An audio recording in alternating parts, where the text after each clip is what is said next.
আজকে আমি বাসি ভাত দিয়ে আর চালের গুঁড়ো দিয়ে মোটা রুটি বানাবো। এখন চালের ভাতটা একটু মাখিয়ে নেব, হালকা লবণ দেব।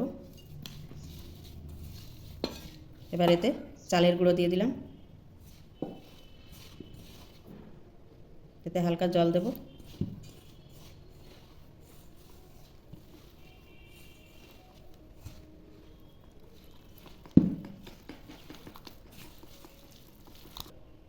মাখানো হয়ে গেছে, তাওয়া বসানো হয়ে গেছে, তাওয়াটা গরম হয়ে গেছে। এবার তেল দিয়ে দেবো।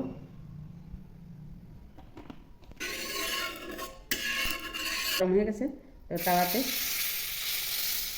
ছেনে রাখা ভাত আর চালের গুঁড়াটা দিয়ে দেবো। ধীরে ধীরে পাতলা পাতলা করে। রুটিটা বানানো হয়ে গেছে, এবার ঢেকে দেবো 5 মিনিটের জন্য। এবার রুটিটা পাল্টিয়ে নেব।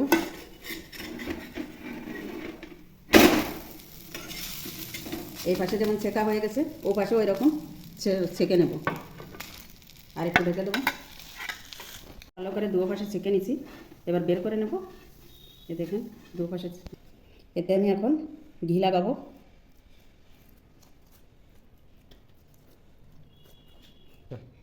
আমি এই রুটিতে খাওয়ার জন্য বানিয়েছি টমেটো, ধনিয়া পাতা, কাঁচা লঙ্কার চাটনি।